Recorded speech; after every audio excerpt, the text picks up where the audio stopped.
কে বন্ধুরা, বর্ষাকালে ভীষণভাবে টেনশনে পড়েছো যে বাড়ির ছাদ থেকে শুরু করে বাড়ির বাইরে এবং রাস্তাঘাট পুকুর ঘাট সব কিছু শ্যাওলাতে ভরপুর হয়ে গেছে, যেটাতে স্লিপ খাওয়ার ভয় থাকে, অনেক বড় ক্ষতি হয়ে যেতে পারে এবং সেগুলোকে পরিষ্কার করতে হলেও অনেক টাকা খরচ হতে পারে। আবার দেখা যাবে টাকা না খরচ করলে অনেক পরিশ্রম করে কিন্তু শ্যাওলাগুলোকে আমাদের তুলতে হয়। আজকে কিন্তু কোনো রকম পরিশ্রম নয়, টাকা খরচ নয়, অল্প সময়ের মধ্যে বাড়িতে থাকা সামান্য কিছু উপকরণ দিয়ে শ্যাওলাগুলো পরিষ্কার করে নেব। তো বন্ধুরা, কিরণ ফ্যামিলি কুকিংয়ে আবারও নতুন ভিডিওর সঙ্গে তোমাদের সামনে হাজির হয়ে গেছে। তো আজকে তোমাদের সামনে সেই ভিডিও নিয়ে এসেছি যেটা এখন তো বৃষ্টির দিনে আমাদের কিন্তু বাড়ির মেঝো থেকে শুরু করে পুকুর ঘাট অনেক জায়গায় কিংবা বাইরের যে দেওয়ালগুলো থাকে বাড়ির, সেইগুলো প্রচুর পরিমাণে শ্যাওলা জমে যায়। এই শ্যাওলাগুলো কত নিমেষে কম খরচে এবং পরিশ্রম কমে আমরা পরিষ্কার করে ফেলবো, সেই রকম দুটো টিপসের ভিডিও নিয়ে আজকে তোমাদের সামনে হাজির হয়ে গেছি। তো চলো বন্ধুরা, পুরো ভিডিওটা দেখতে থাকো। আশা করবো আজকের ভিডিওটা তোমাদের এই দুটো পদ্ধতিতে কিভাবে আমি বাড়ির শ্যাওলা কিংবা পুকুর ঘাটের রাস্তাঘাটের শ্যাওলা তুলে নেব সেটাই তোমাদের সঙ্গে শেয়ার করব। তো প্রথমেই দুটো জিনিস দেখে নাও। এই দুটো দিয়ে পরিষ্কার করে তোমাদের পরবর্তীতে আমি দেখিয়ে দেব।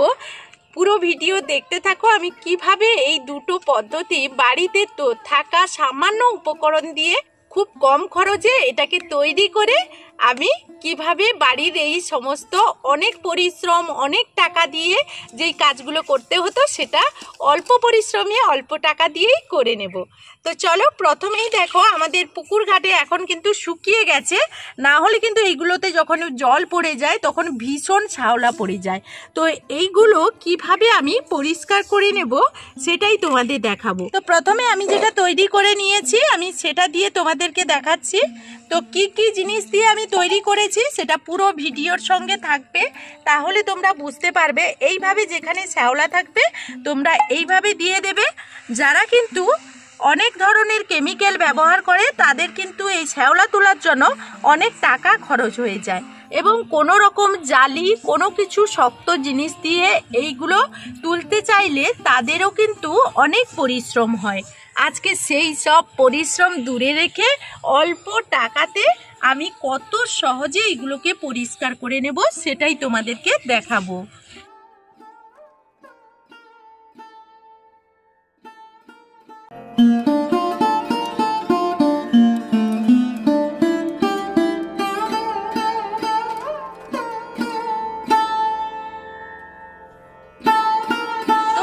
দেখো, এইভাবে কোনো রকম পরিশ্রম কমের মাধ্যমে তোমরা কিন্তু খুব সহজে এই রকম শ্যাওলা তুলে ফেলতে পারবে। কোনো রকম পরিশ্রম লাগবে না আর অল্প সময়ের মধ্যে ঘষা মাজা করতে হবে না। দেখো, তোমরা এখনই দেখেছিলে কতটা নোংরা ছিল, তোমাদের সামনে দেখালাম। আর এটা একটু সময় যদি তোমরা ভিজিয়ে রেখে দাও আরও খুব সহজে তোমরা ঝকঝকে চকচকে করে এই নীলগুলো তুলে ফেলতে পারবে। দেখে নাও কত সুন্দরভাবে আমি পরিষ্কার করে ফেললাম। তো আমি প্রথম প্রসেসটা তোমাদের দেখালাম, এবার দ্বিতীয় প্রসেসটা তোমাদের দেখাবো। আর তোমরা এটাও দেখতে থাকবে যে আমি কিভাবে এই সব কিছু তৈরি করেছি। তো বন্ধুরা দেখো, এখানেও কতটা নীল হয়ে আছে, এখানেও এই মিশ্রণটা আমি দিয়ে দেব। আর একটু সময় যদি ভিজিয়ে রাখো তাহলে খুব ভালো হয়। যেহেতু আমি সঙ্গে সঙ্গেই করব তোমাদের দেখিয়ে দেব, কোনো রকম পরিশ্রম ছাড়াই কম পয়সাতে আমরা এই কাজটা করে নিতে পারবো। তো এইটা দেখো, তোমাদের একটু দেখিয়ে দেই কতটা নীল পড়ে আছে, এটাকে আমি খুব সহজে পরিষ্কার করে নেব।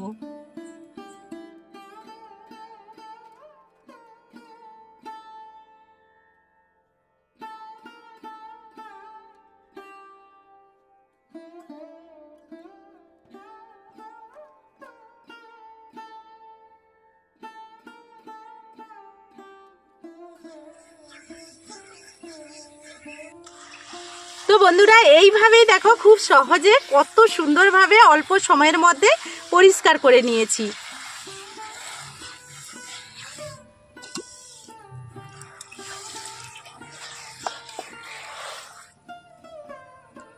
তো বন্ধুরা, আমি এই দুটো পদ্ধতি ব্যবহার করেছি, আর দুটো পদ্ধতির মধ্যে কোনটাতে কত বেশি কাজ হয়েছে সেটা সুন্দর একটা কমেন্টের মাধ্যমে জানাবে। আমি প্রথমটা যেটা কাজ করেছিলাম সেখানে দেওয়া ছিল পাতিলেবু, ভিনিগার আর বেকিং সোডা, এছাড়াও এখানে লবণ ছিল, সার্ফ ছিল, মানে ডিটারজেন্ট ছিল। আর দ্বিতীয়টা এখানে যেটা পরিষ্কার করলাম সেটাতে ছিল শুধুমাত্র চুন আর লবণ। এই দুটো পদ্ধতিতে আমার মনে হচ্ছে আমি যেটা কাজ করেছি এই চুন আর লবণে ভালো কাজ হয়েছে। তবে তোমাদের যেটা ভালো লাগবে সেটা কমেন্টের মাধ্যমে জানাবে। কার্যকারিতা কতটা পাও প্রথমে তোমরা এই ভিডিওটা ফলো করো, তোমরা বাড়িতে তৈরি করো, তবে জানাবে। এখন আমি জাস্ট কিভাবে এই জিনিসগুলো দিয়ে দুটো দুটো উপকরণ তৈরি করলাম সেটাই আমি তোমাদেরকে দেখাবো। তো প্রথম আমি একটা যেটা তৈরি করে নিচ্ছি সেটা হলো এরকম একটা পাত্র নিয়ে নিয়েছি। পাত্রটা নিয়ে এখন আমি পরিষ্কার নর্মাল তাপমাত্রার জল যেটা বাড়িতে থাকে সেই কলের জল এখন নিয়ে নিচ্ছি।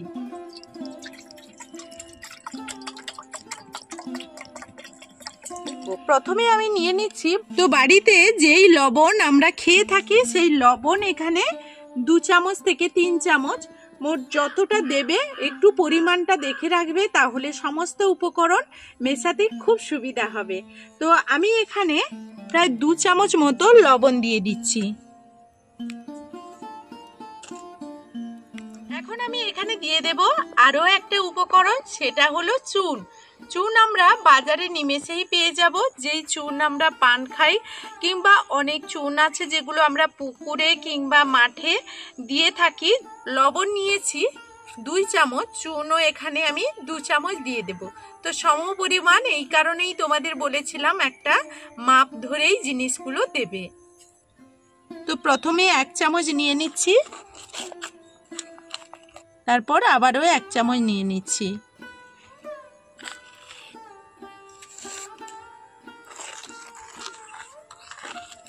এখন এই চুনটাকে খুব ভালো করে আমি এইভাবে মিশিয়ে নেব।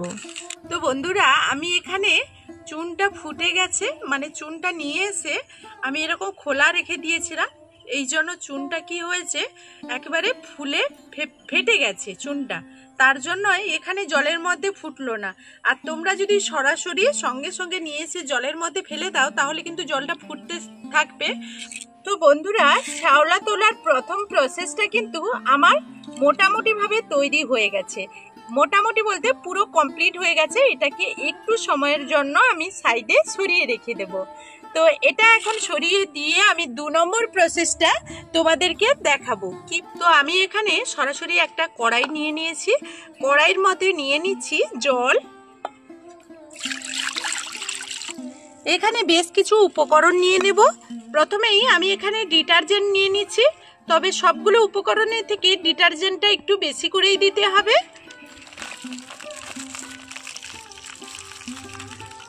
আর এখানে আমি একটু বেশি করে করছি, তোমরা চাইলে তোমাদের মতো করে করবে। এখন আমি গ্যাসটা অন করে কড়াইটা বসিয়ে দিয়েছি। তো ডিটারজেন্টটা জলের সঙ্গে মিশিয়ে নেব। তো এখানে মিশিয়ে নিচ্ছি, আরো এর মধ্যে আরো কিছু উপকরণ এখন দিয়ে দেব। আমি এখানে দিয়ে দিচ্ছি 2 চামচ খাওয়া লবণ। এটা দিয়ে আবারও খুব ভালোভাবে এটাকে মিক্সড করে নেব। এখন আমি লবণটা দেওয়ার পর ডিটারজেন্ট আর লবণটা খুব ভালোভাবে মিশিয়ে নিয়েছি। এখন এখানে আমি দিয়ে দেব খাওয়া সোডা বা বেকিং সোডা, তোমাদের কাছে যেটা থাকবে সেটাই দেবে। তো আমি এখানে বেকিং সোডা 1 চামচ দিলাম, 2 চামচ দিয়ে দিলাম, মোট আমি এখানে বেকিং সোডাটা 2 চামচ দিলাম। বেকিং সোডাটা দেওয়ার পর আবারও খুব ভালো করে মিক্সড করে নেব।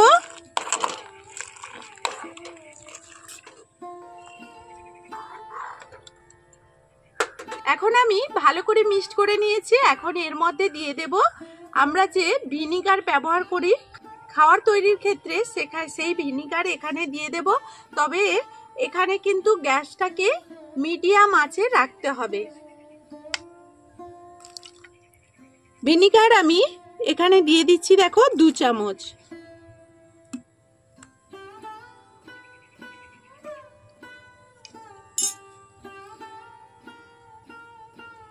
এটাও খুব ভালোভাবে আমি মিক্সড করে নিয়েছি। এখন আমি এখানে দিয়ে দেব তো একটা পাতিলেবু, আর একটা কাটা আছে হাফটা মতো। তো মোট আমি এই পাতিলেবুটা টুকরো টুকরো করে কেটে নেব, কেটে আমি এখানে দিয়ে দেব। তো এখানে পাতিলেবুর যে রসটা দেব, তো শুধু যে রসটা দিয়ে দেব তা নয়, ছালটাও আমি এখানে দিয়ে দেব। আর এইভাবে বেশ পাতিলেবুগুলো আমি একটু মেখে নিয়েছি, এই রসটাও সহ পাতিলেবুটা এখানে আমি দিয়ে দিচ্ছি। তো বন্ধুরা, এইভাবে পাতিলেবুর রস সহ ছালটা খুব ভালো করে আমি এখন ফুটিয়ে নেব। তো এই অবস্থায় খুব ভালো করে এটাকে এইভাবে আমি ফুটিয়ে নিচ্ছি। তো এখন আমি এটাকে 2 মিনিট মতো ফুটিয়ে নিয়েছি।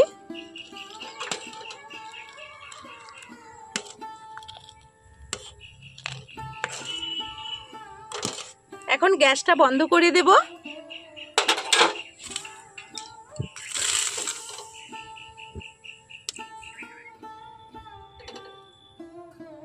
তো এখন আমি এইরকম একটা ছাঁকনিতে করে ছেঁকে আমি এটাকে অনেক দিন পর্যন্ত স্টোর করে রেখে দেব, যখন প্রয়োজন তখন এটাকে ব্যবহার করব। তো বন্ধুরা, দেখতেই পেলে আমি দুটো পদ্ধতিতে কিভাবে খুব সহজে কোনো রকম ঝামেলা ছাড়াই আর ঘষা মাজা প্রচুর পরিমাণে যে পরিশ্রম করতে হবে সেটা পরিশ্রম ছাড়াই কিন্তু অল্প পুঁজিতে অল্প টাকাতে তোমরা কিন্তু এইভাবে বাড়িতে দেওয়ালে কিংবা পুকুর ঘাটে বাইরে যে কোনো জায়গায় রাস্তাঘাটে তোমরা শ্যাওলা তুলে নিতে পারো। তো তোমরা দেখতেই পেলে আজকের ভিডিওটা আমার এই পর্যন্ত। ফিরে আসবো নতুন কোনো ভিডিও নিয়ে। ততক্ষণ সবাই সবার পরিবারকে নিয়ে ভালো থাকবে। আর যদি ভিডিওটা ভালো লাগে তাহলে সুন্দর একটা কমেন্টের অপেক্ষায় রইব। এখনকার মতো বিদায় নিচ্ছি, টাটা।